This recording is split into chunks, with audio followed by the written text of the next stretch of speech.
mentoring conversations to your viewers and listeners.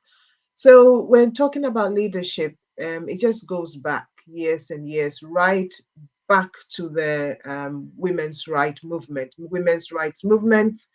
when women were allowed to vote in parts of certain parts of Europe.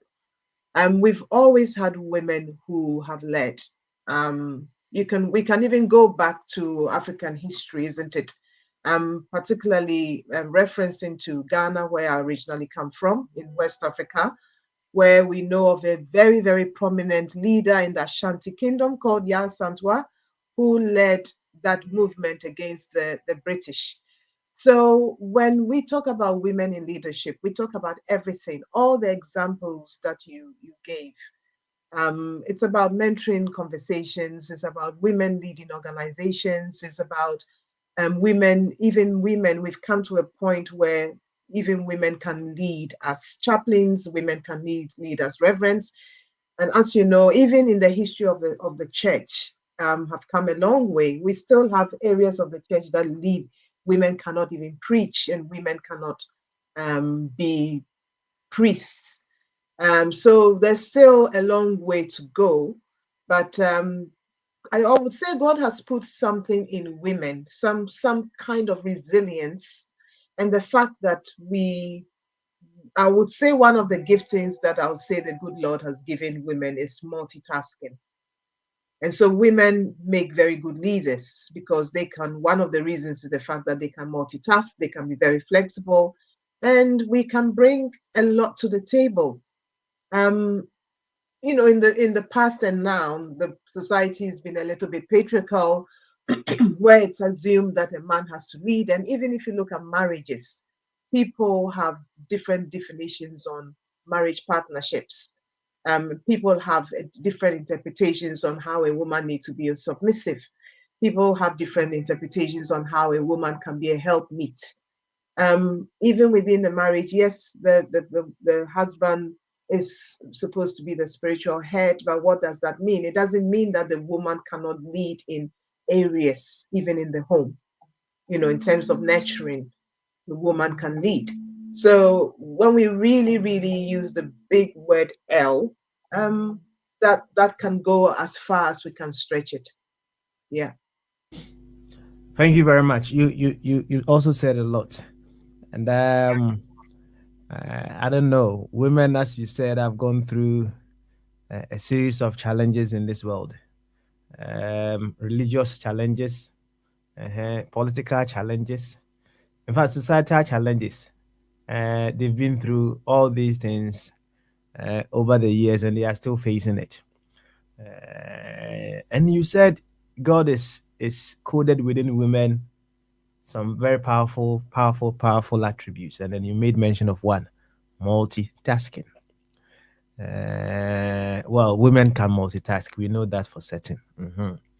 And for the very ones who are married, they know when women are multitasking, it is not the same as women doing it. They are very, very good at it. But what I will ask you is, why has that been the case? If we were in a world where everyone knows that we are coded with unique abilities to use for the promotion of the good of all, why should we try to suppress women in the things that they can do? Why are we trying to suppress our women from expressing the beauty within themselves? Yeah, that's a brilliant question, and thank you. Um, we can go as far back as history, isn't it? Even Bible times, cultural understanding of the role of a woman. I think there's something about how history or how cultures have understood the role of a woman. And even coming back to the Bible, up, even now, people have different interpretations on the role, about the role of a woman and how a woman should behave and what they should do and what they shouldn't do. So I think a lot of it has been driven largely by culture, because culture is very different from religion. Yes, and even religion is different from spirituality. So a lot of religion has sort of meshed, a lot of culture has been meshed into religion. And obviously, when you have culture, culture is always going to be people's mindsets, people's interpretations on how things are supposed to be. So if you have a woman versus a man, and again, people might go to the very current debate about gender, what is a man and what is a woman. And we can bring up the very, very recent judge ruling on what it means to be a woman, meaning a woman has to be biological, because there are certain very internal things that makes a woman a woman. A woman is probably physically less stronger than a man. Okay, because of the hormones, we have certain biological hormones that we don't share. So a woman will have a little bit of testosterone. So maybe some viewers or listeners might think that women don't have testosterone. Women do. Women have an amount of testosterone, but obviously more estrogen than testosterone, and vice versa. Okay, and with that biological differences that we have, that we've been created with, we are physically not as strong. It doesn't mean we're not mentally strong. Okay, so sometimes people might translate the lack of physical strength to a lack of mental strength, and that's the fundamental error, that a woman doesn't need physical strength to lead an organization, to lead a community.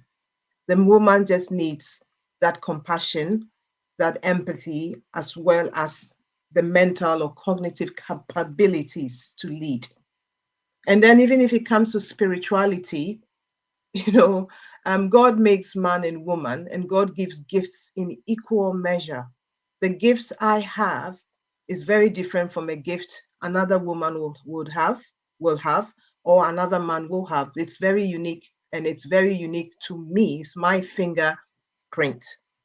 So that shouldn't disqualify. So I would say, coming back to your question, why has that happened? And again, definitely cultural, and unfortunately cultural, that it's being confused with religion, and religion being confused with spirituality, and the mindsets in the society about what a woman is. Thank you very much. Society is much confused as to what a woman is. Let me go to Ola. Uh-huh.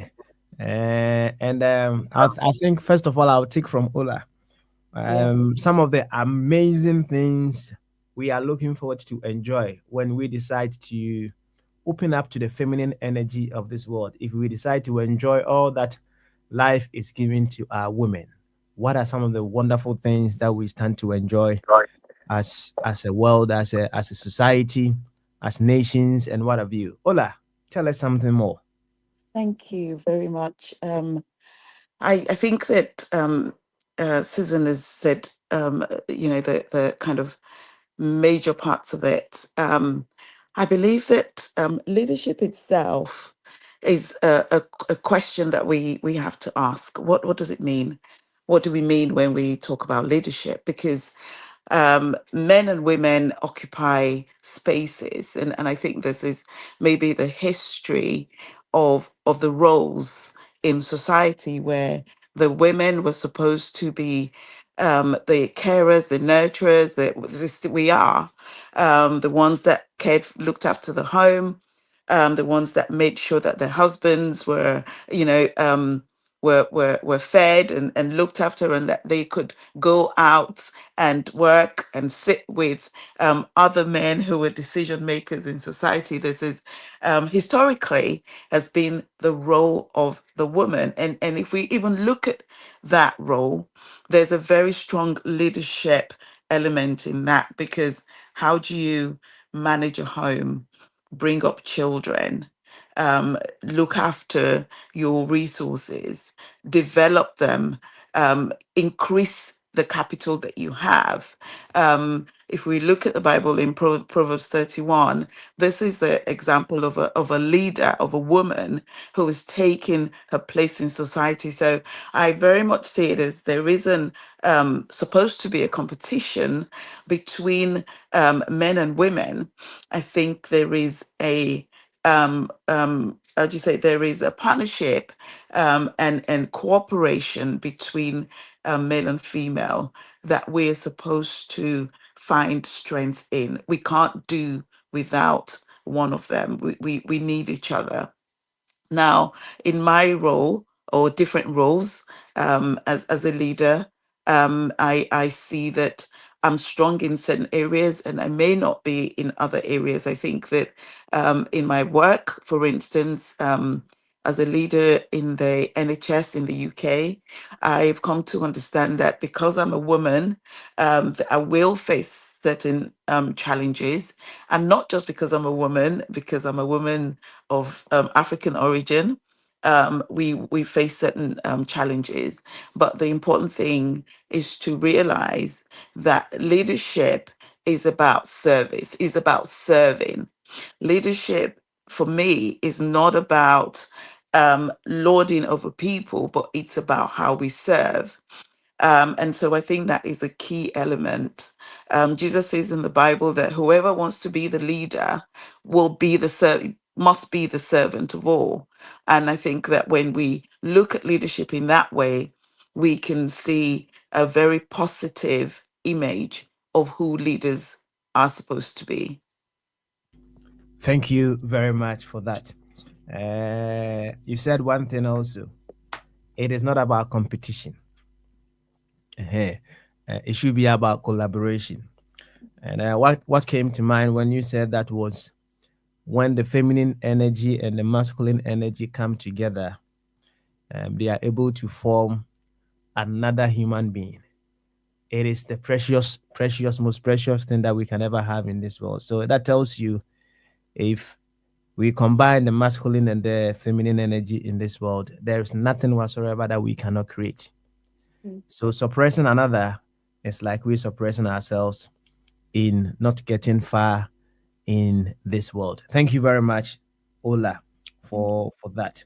And then I can see Dr. Ivy also joining us this very moment. Good morning, Dr. Ivy.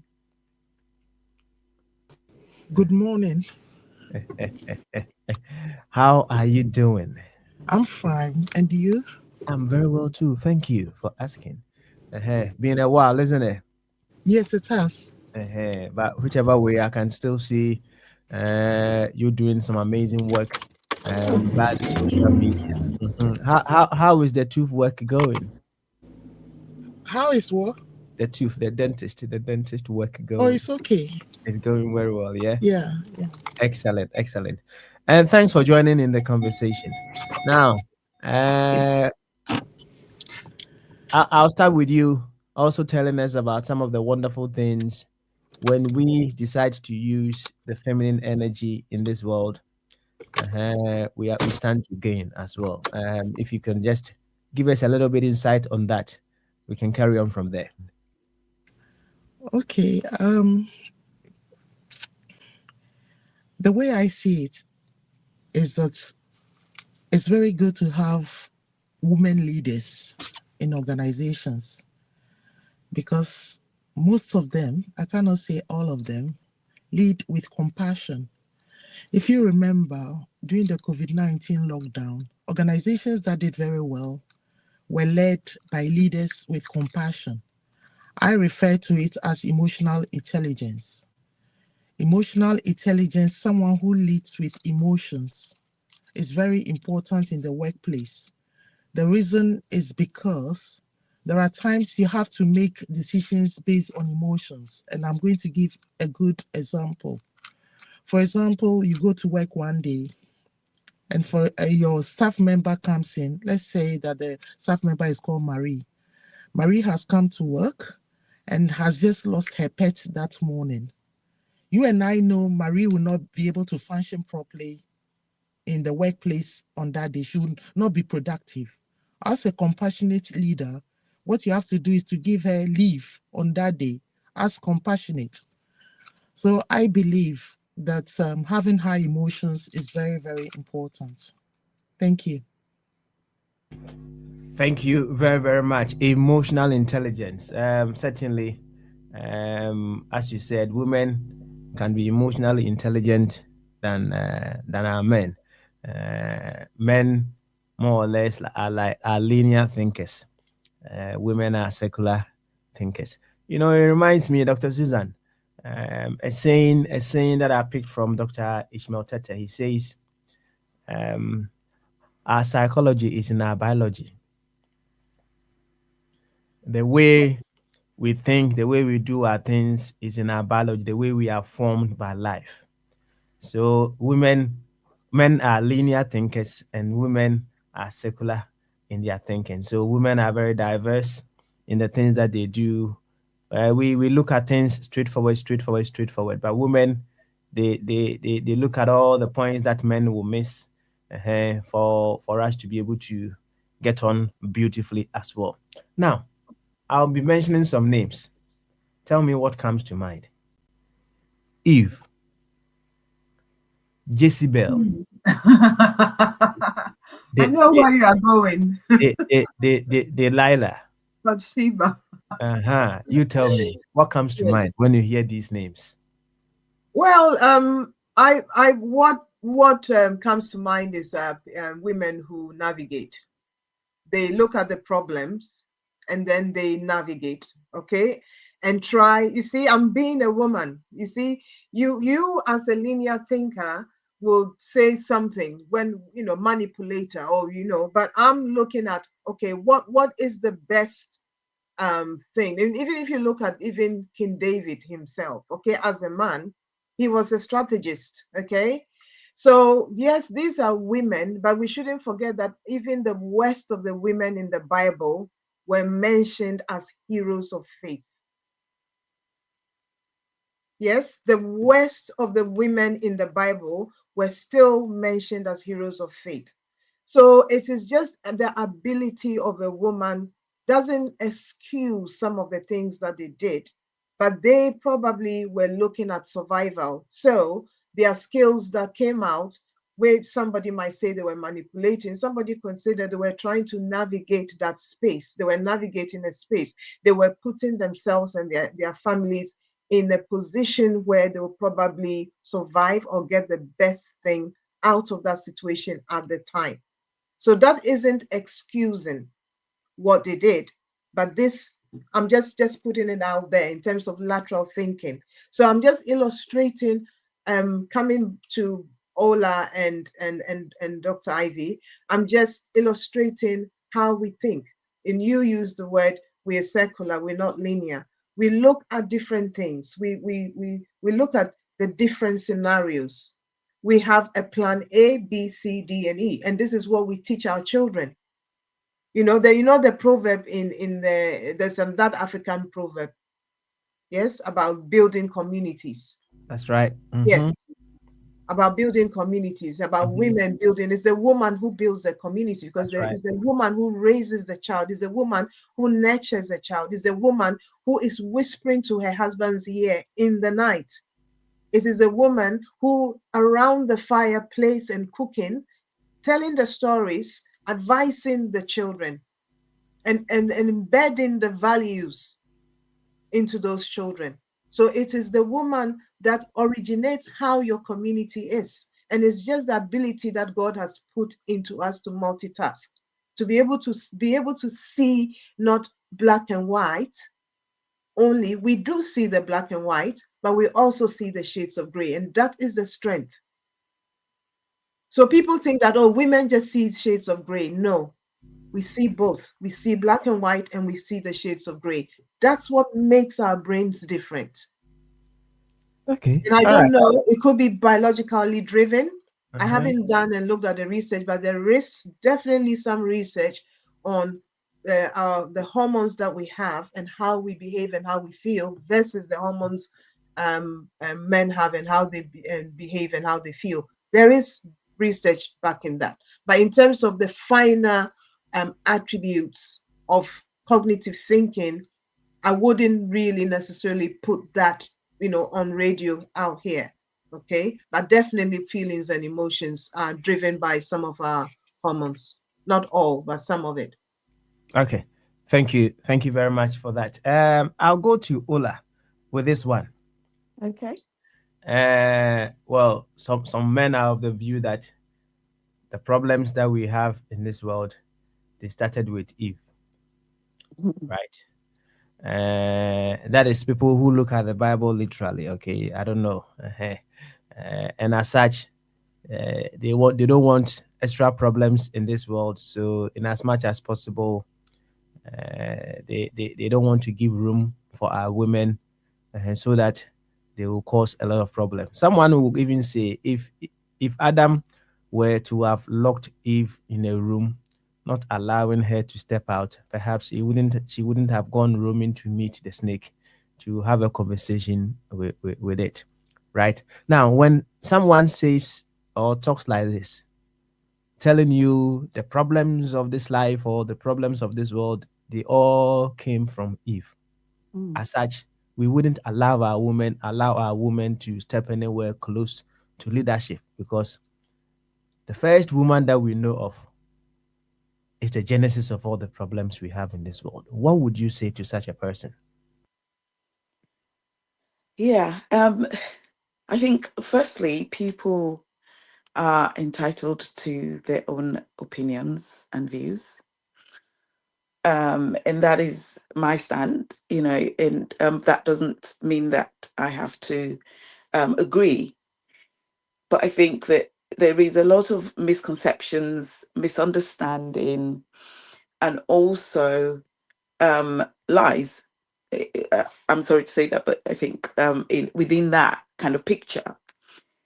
So, from my point of view, even with the Adam and Eve story, um, which as a Christian I believe happened, we can see already the leadership in the woman. The woman was able to see an opportunity to help her family. She was able to see that there was something missing that they could improve. And I think this is part of the key, is that as females, we are people who look for solutions. We are the ones that try to find answers. When your child, falls down and grazes their knee or they get hurt, they will tend to go to the mother. When there are challenges in the home, the mom will tend to be the one, especially the emotional issues that we deal with, children, the generation that we're seeing now are dealing with.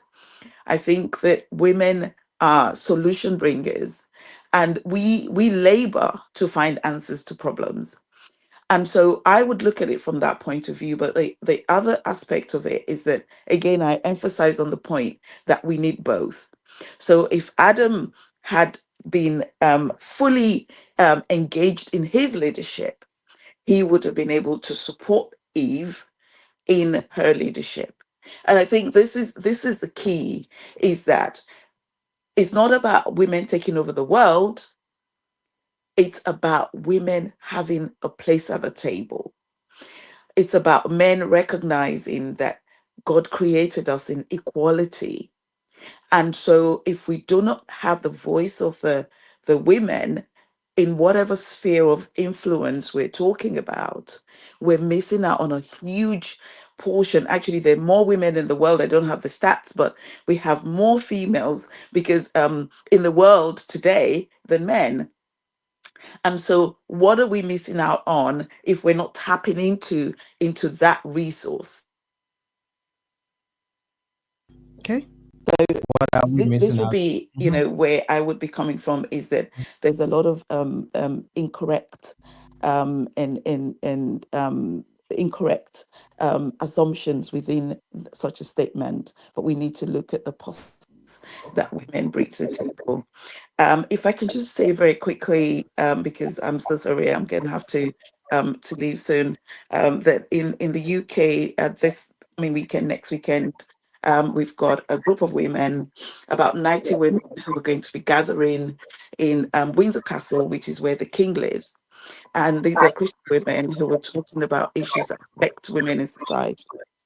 And so we see that women are actually rising up and speaking to other women, encouraging other women, and saying that we can take our place, we can have a voice, we can be positive. We don't have to be seen as the Delilahs who were manipulated.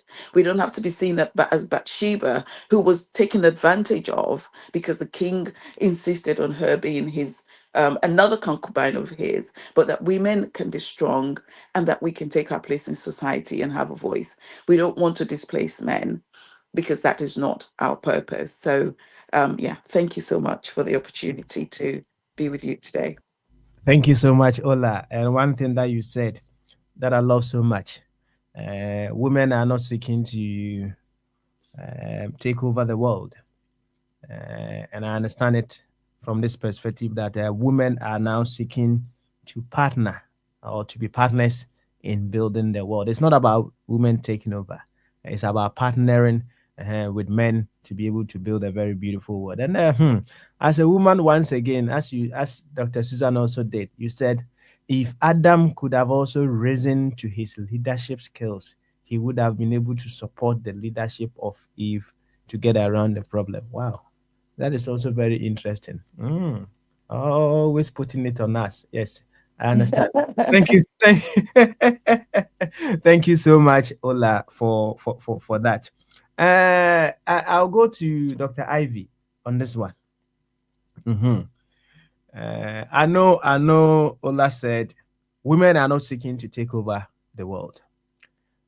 But when they look at some women advocate societies, associations, to so many men, they think women are now trying to rub shoulders with the men to say that what men can do, women can also do, or what even men can do, women can even do better. We often hear that statement. Why is it so that these organizations that seems to be standing for our women, many people are looking at them from the viewpoint that women are actually seeking to take over the world instead of what Ola said, seeking to partner with men to build this very wonderful world that we live in. Dr. Ivy, tell us a little bit about that. Well, I believe in collaboration, and we all have qualities that we can bring to the table. So we are in a world whereby women want to collaborate and bring a different perspective to things. I don't know, that's a good example. If you go to a bachelor's pad and you go to, and then maybe before he or she gets married, you see a difference. And then when the woman moves in, you see a lot of soft touches, making it a home rather than just a place to crash. So other places refer to as the yin and yang or the negative and positive. Negative and positive attract. So it's very important to bring all those qualities together to solve a problem. So I believe in collaboration. So I think women have got that special touch. Thank you. Thank you very much. Women have got that very special touch. Thank you very much for that. Dr. Susan, I'll come to you with the same question before we move on to other stuff. I think it started off with Beijing, isn't it? Women trying to find their space.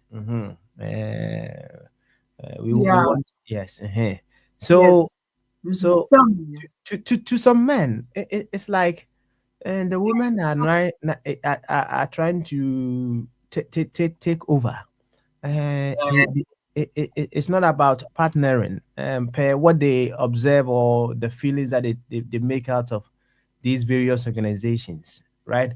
Why is there a conflicting view as to what Dr. Ola said concerning women not seeking to take over, but the perception that many men are having that women are actually trying to take over. It's not about they want to partner us; they just want to take over from us. Why is there a conflicting view to that effect? Yeah, before I answer that question, I also want to just add a little fact that for the first time, there are more medical students, female medical students, than male medical students in the United Kingdom. So, in about probably 20 years, even less, 15 to 20 years, most of the doctor in-face contact or virtual contact that you have as a medical doctor in this country will most likely be female. So that's a huge thing. Coming back to that question of the why, I remember I alluded to this in the very first when I opened the conversation. When we opened the conversation, as to it is probably very well deeply embedded in cultural norms about the understanding of the role of men and women, and that can also be driven because obviously if the female is the most likely, or in the majority of cases even still now, because in my clinics, for example, I see more mothers coming with their children than the fathers. Yes, so even though the women are driving conversations, they are providing nurturing, they are these norms have also been well established in both men and women. It's that this thing of, as a woman, you need to know your place, and depending on the culture, I mean, they are in the Western world is probably better, much better in terms of patriarchy than other parts of the world, but it's still, I don't think there's true equality per se. You know, there's still a lot of work in terms of looking at women, the mindset change, that hopefully younger generations will recognize that being a female doesn't mean that just because they are physically not as strong. I wouldn't use the word weak. They are physically not as strong. Being a female doesn't necessarily mean that they cannot occupy certain spaces. And also childbearing. Yes. So again, biologically, a man cannot bear a child. A woman bears a child. And in that bearing of a child, there are certain sacrifices a woman makes. And one of those sacrifices will be very easily, whether they are bearing a child in a partnership, or they decide to do it as a single. As you are nurturing your child and your child is very young, you may not necessarily be able to work, or you might reduce your work hours. But there's definitely a period in your life when you have had a child that you cannot work. Now, work is, equates to numbers. You work, you make money. So even if you look at, there's still a lot of inequity when it comes to finances, for example, because of the fact that we have the role of childbearing, So all these factors drives in my opinion, and like Ola said, everybody is entitled to their opinion, but it drives those perceptions. It drives the perception in certain cultures that, you just need to have the child, or you need to be in the kitchen, or you need to just basically birth children, you know, and even in certain societies like the Western societies where equality is a little bit more, I would say, probably better than a lot of the rest of the world, there's still that assumption that the woman needs to do certain things, and it naturally falls on the shoulders of a woman to, for example, do a lot more of the nurturing and a lot more of the caring. And we will, because again, biologically we are driven to do these things. So we have a long way in understanding that yes, women and men have different roles, but that does not equate to inequity. It shouldn't equate to that. We just have different roles. And in those roles, the woman or the man can be supported to make sure they bring the best out of themselves. They do the best, they bring the best that they have to the table. Thank you very much for that. I'll stay with you, and then on this question. Uh,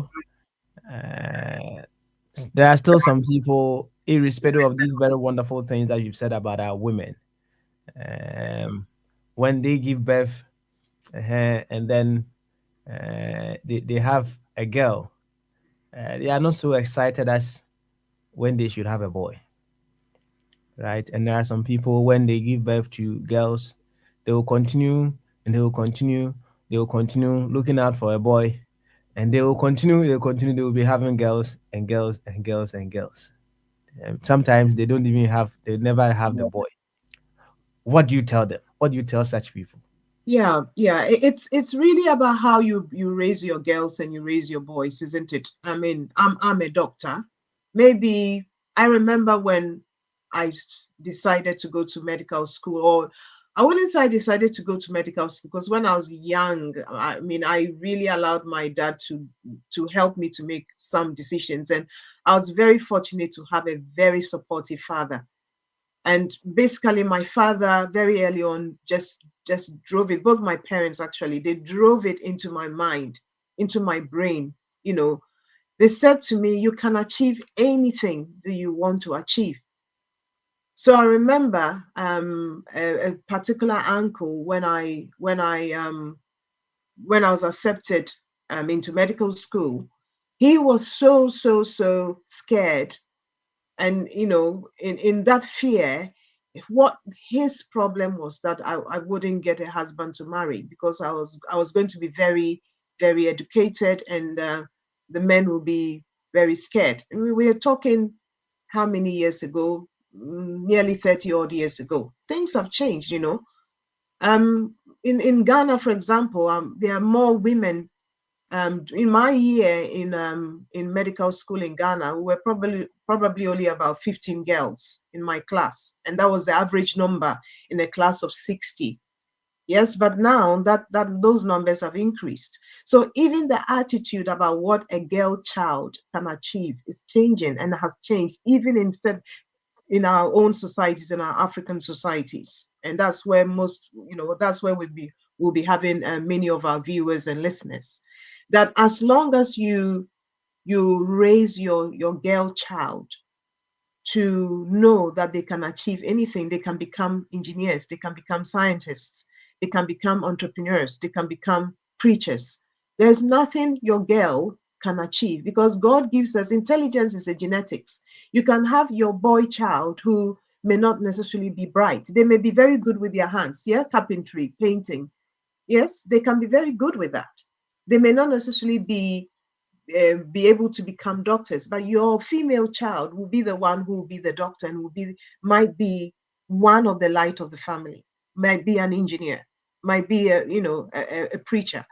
So I would say to that question is not to limit your girl child in a box, but rather nurture her habits, nurture her strengths, nurture her giftings and her skills. And then, just like um, a box of chocolate, and this is quoting one of the movies that I saw a long time ago. I wouldn't mention that movie. So you never know. You open that box of chocolate and you really don't know what you get. All what you need to do is faith. Just nurture your child and identify the giftings that they have, the skills that they have. You don't make a difference between the girl and a boy. That boy can also become one of the most famous chefs. In the West, you have chefs. Yes, you have cooks. In certain countries, in the Middle Eastern countries you go, most of the people who sell in the markets are men. So this is just you breaking down cultural norms, that this job is for a woman and this job is for a man, and looking at what skills and what giftings and what talents do the children have, how we can identify those giftings and talents, and how we can nurture them so that they can fulfill their best potential in life, and then benefit the whole family. Thank you very much for that. That is very deep. It's all about identifying our unique abilities and nurturing them. A woman can certainly also reach greater heights, uh, among other things. Maybe someone may be looking out for a boy to be able to play football with. But as you've rightfully said, you can nurture a woman to also play football as well, if that is a skill that they want to develop. Thank you so much for that. I'll come to you again with this question, but I'll go to you, Dr. Ivy, first of all, with that same question. Dr. Ivy, there are so many men who are suffering very, very silently in their various homes. There are so many men who are being bullied. And once again, societal settings have put it in such a way that a man should be the head of the family. The man should be strong, should be bold, and what have you. So when our women in their various homes are bullying their husbands, the husbands will be quiet. They will be doing and then the next thing you realize they are gone. Now, talk to our women a little bit for us, especially the very ones who are bullying their husbands in silence. Talk to them for us. What do you have to tell them, please? If those women know that without the men, they cannot bring children into the world. But at the same time, I know some of them will say that they can do it without the man. But what they should remember is every child needs their dad, one way or the other. They need that sort of support. And at times, they keep on saying they can do anything, but it's not like that. There are certain men who can help you in other ways. For example, if you are in a high-powered job, I've seen instances that women are in high-powered jobs, but when they come home, they fulfill their wifely roles. They are very kind, they are very nice to their husbands. What does it pay to be kind in the workplace or to be kind in the home? Your children see it. So if you treat the man badly, they grow up seeing that bad example. And then when you are in your old age, they may end up treating you so badly because children pick up on things like that. For example, I had somebody saying, "Oh, do you know that the little one is grinding?" And I said, "It could be they're unhappy." And she was taken aback because she didn't expect the child to be grinding their teeth because maybe the child is witnessing something or the child is being bullied at school or things like that, and it's having an impact. So all I can just say, we should all be kind to one another. That's my message. Please be kind, whether it's in the workplace, whether it's at home, because our kids are there and they witness all these sort of things. We want them to grow up beautifully, not picking up very bad habits. Thank you. Thank you very much, Dr. Ivy. Dr. Susan, on Yes. the same issue, tell the women something for us. Mhm. Okay. So, I mean, yes, it happens, right? It happens. Both men can do the same thing to women, and women do the same thing to men. Obviously, when you look at the domestic violence, and domestic violence is not just physical violence, there's also emotional, there's financial, there's all sorts of different ways that domestic abuse can happen. And domestic abuse doesn't just necessarily go from a man towards a woman. Though statistically, that's what happens. But there's also some instances where we have the opposite. So in either case, it's not good. So whether it's a man doing it to a woman or a woman doing it to a man, because maybe when they were younger, the man wasn't nice to her. And now that they are elderly, the man might be unwell, and then the woman might turn on the man, which happens. I hear that. Or the woman financially gets the upper hand or the edge, and then turns on the man. Whichever way, it's not a good thing to have a marriage. A marriage has to have mutual respect, and domestic abuse coming from either spouse is not good. So that's all I would say. I'll just put my 2 pence there. It's not a good thing. If you want to have a cordial, a peaceful atmosphere in your home, then that mutual respect towards a woman towards a man and a man towards a woman should exist. Thank you very much. That mutual respect should exist.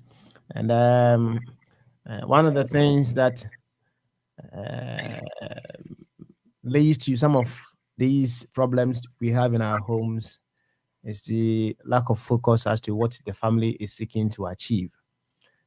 Sometimes the women they just want to take over the property. We sack you from the house. The property is ours. I mean, sometimes some issues with benefits. Mhm. The woman will say, "It's me who gave birth to the children, so it's me." I know, doctor. You might have heard several stories to this effect. Because of child benefit, who takes the child benefit? It can cause divorce in a family, right? It can cause a lot of problems in the house. The collaborative energy is missing. Okay, okay. Perhaps the two asking, in what ways can we use this benefit to enhance the growth of our children, should be the question on the table, and not who takes over that money. If that question were to be put on the table, then I think maybe we may get our women to release the money to the men, perhaps to manage the money as well. But it's more or less who takes the money, and it can lead to so many challenges that we have. I understand it happens a lot over the continent. When I say the continent, Germany, Belgium, Netherlands, and the rest. Hey, that place, the way they treat their women, so special. So sometimes the women think they don't need the men. They sack them away from their homes, and then the government will provide for them very, very, very well. But Dr. Ivy also made mention of it. Every child needs the father to bring them up. And it also tops up what has already been said, that it should be a collaborative effort to build the family. It should be a collaborative effort to build this world. Uh-huh. So revealing what you all have said to us today. All right. A few words from Dr. Ivy. One thing that I want Dr. Ivy to talk a little bit about, and then Dr. Susan comes in, and then we can round up. I picked from all that you lot have said, identifying our unique abilities and we nurturing them. How do we do that? A little bit on that, and then we can round up. Dr. Ivy, how do we identify our unique abilities and we also nurture them as well? The question again.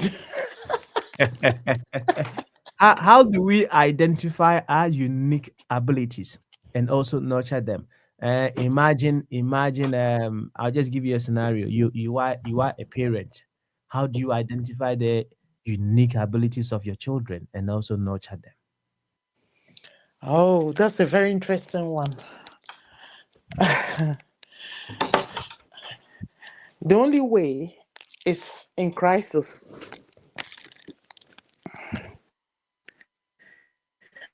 What is the crisis? How does the person behave? Or you never know how the water is, so you put into it because it's not to adapt. It means that you adapt. Oh, I think Create. you're breaking up a little bit. We're not catching the full episode of what you're giving to us. Perhaps if you can position yourself a little bit to the right, as I usually say, then we can start again. Mhm. Let's go Can you now. hear me now? Yes, we can hear you now. So if you could I'm please start again. saying Mhm. you can only know the true or identify the abilities of someone when there is a crisis.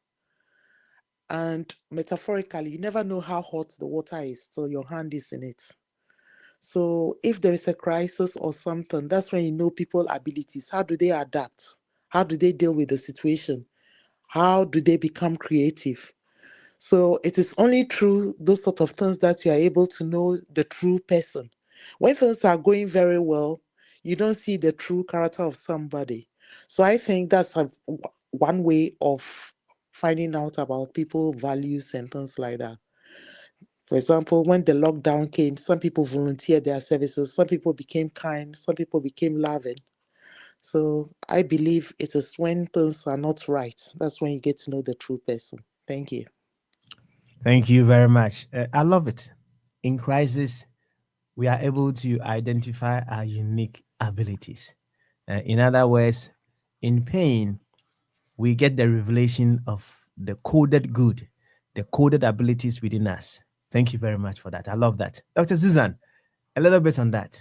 Yes, I think when it comes to our children, in terms of identifying their unique talents, it can be done. So adding to what Dr. Ivy has already said, it can be done by engaging. We have to engage with our children. We can't leave all the nurturing to the school, yes, to teachers. So I know that a lot of our community we work very hard. We do sometimes long hours, sometimes we do 1, 2, 3 jobs.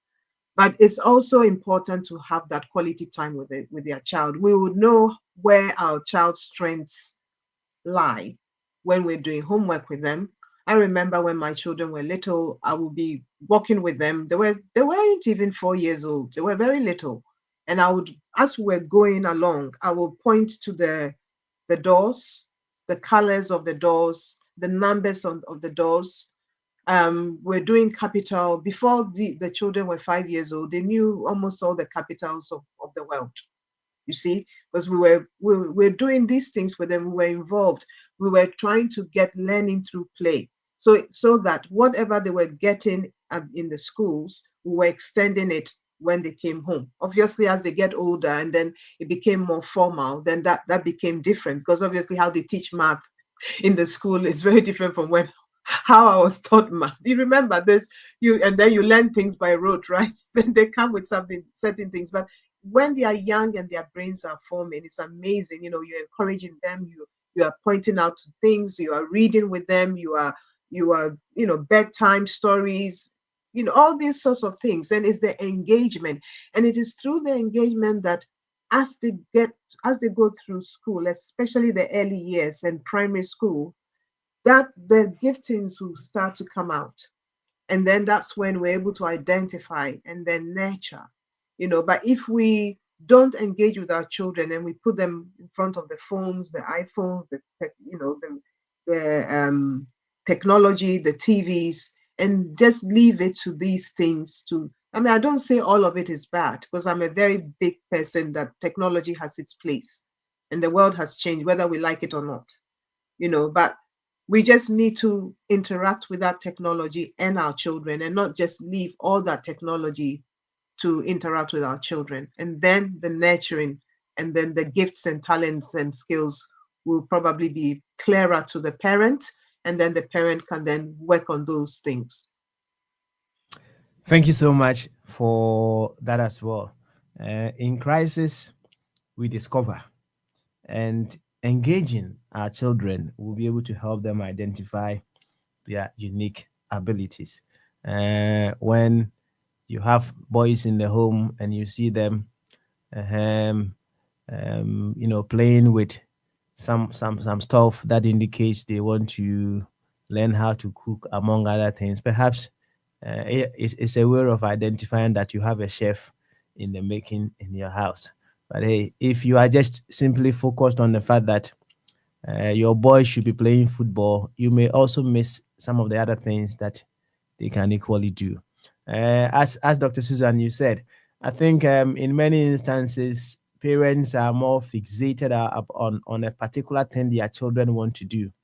So the other things that the children may be expressing, for them to support them, they may not even see. Imagine that I want my child to be a footballer, even if he's trying to play with things that, gear him towards the kitchen as a chef or what have you. I may overlook them. I may not even see, right? So we need to keep an open mind in our homes, so that we'll be able to support our children in identifying their unique abilities. That is very, very important. Thank you so much. And one other thing that you said, learning through play. Learning through play. You see, it's also very, very important that we are able to adapt that strategy and teach our children very, very, very well. Thank you so much for such wonderful revelations you've given to us today. I think yourself will do the PRO job today about one-to-one mentoring network. Over to you, Dr. Susan. Yeah, and before I I talk about one-to-one, I want to plug a very good website. It's called Female Invest. So it's a platform that caters for women who want to understand finance and grow in finance. There is a fee, there's a subscription fee, but it teaches you everything about the stock market. If you want to understand the stock market, understanding money in general, you understanding everything you want to understand about investing, because I believe that being having financial knowledge is able to equip and empower women and reduce the inequity between a man and a woman. Yes, so Female Invest.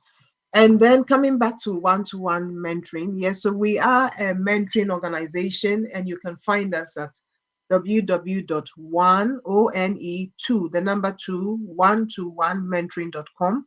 On our network, when you go there, we have several members with a variety of careers, not just medical, but we have people with engineering, with teaching, with and it's a very useful network if you want to talk about career mentoring, reducing barriers against. If you look at barriers in society against progress, we can do other than the webinars and the radio shows that we do. We also provide one-to-one mentoring to help people break down barriers and to become a better version of themselves. We will be rolling out podcasts this year. So you just look out for those podcasts, and the podcasts are on a variety of topics, very interesting topics that will benefit our communities. So www.one-to-one-mentoring.com, and I'm Susan Oza. I'm the founder and CEO of One-to-One Mentoring. And Papa, thank you very much again for this fantastic opportunity in having this very, very useful mentoring discussions with your listeners and viewers. Thank you very much as well. And then the Female Invest, is it for only women? Unfortunately, Female Invest is an only women platform, because it is seeking to break down those barriers which a lot of women have in understanding finance. And it's so interesting when they did the research, because it's even within a marriage union or a partnership union, you find out that the woman just leaves it all to the man.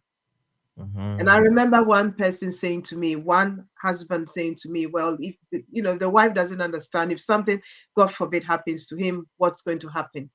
So it's really about empowering women to understand finance and take hold of finance as well in empowering themselves. So Female Invest, it's an all female, only female, and it's worldwide. It's not just catering for people of African origin, but it's actually every woman, women from all parts of the world. So did they go through some verification processes to know that you are a man or a woman before they? I think males probably might join and pretend that they are females, but but there are so many other platforms that we have out there. But this caters for women. If a man wants to pretend to go on there, that's up to them. Thank you so much once again, Dr. Susan. Thank you, Dr. Ivy. And I know Ola is left us, but hey, thank you so much as well for coming. This has been Mentoring Hour. We hope to come your way very, very soon with another interesting topic. Today, talking about women leading and the benefit of having from women in leadership, not taking over. It's about partnering. The benefit that we stand to get from identifying our unique abilities, especially identifying the unique abilities of our women, and we helping them to nurture them. As they say, when you give a woman a house, she will give you a home. When you give her a seed, she will give you a baby. That is to say, the multiplicative energy of a woman is so huge. And if we learn to use it very beautifully, we stand to gain a lot from our women. And also, I wouldn't end by not saying this. Women, please, Don't be manipulative like the Jezebels, like the Lilahs and the rest. We love you, but don't manipulate us, right? Now we have learned that we have to partner with your leadership skills so that we can build a very beautiful society. But hey, take time. Don't manipulate us. Thank you so much once again. And we come again another time with another edition of Mentoring Hour. Thank you, Dr. Susan, and thank you, Dr. Ivy. Bye-bye. Thank you. Thank you.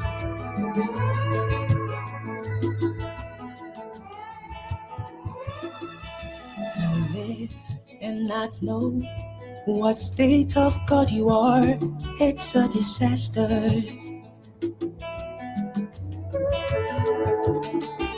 To not know your purpose is a tragedy, it's a disaster. To live and not know what state of God you are, it's a disaster. To not know your purpose is a tragedy, it's a disaster. You may tomorrow be gone, tomorrow may never come. Wake up, wake up, wake up, wake up to purposeful living now.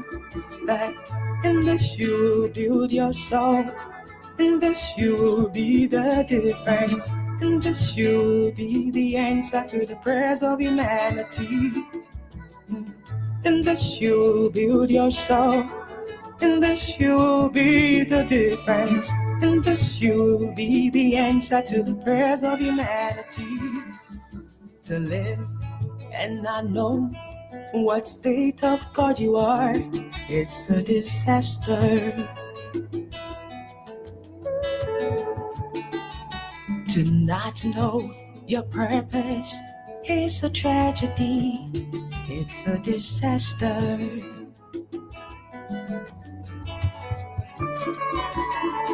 Sunshine, rainfall, half spins, the wind blows, harmony, symphony, purpose.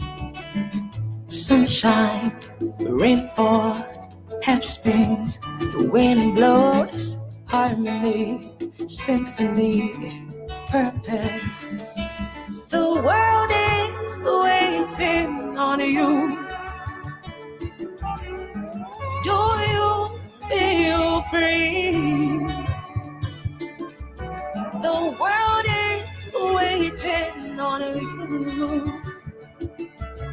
Shine, oh shine, yeah. Shining like a star. Oh, shining so bright, yeah. Ooh, ooh, ooh, ooh,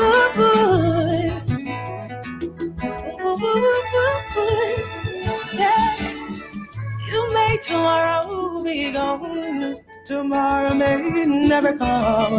So wake up, wake up, wake up, wake up to purposeful living now. And this you will build your soul, and this you will be the difference, and this you will be the answer to the prayers of humanity.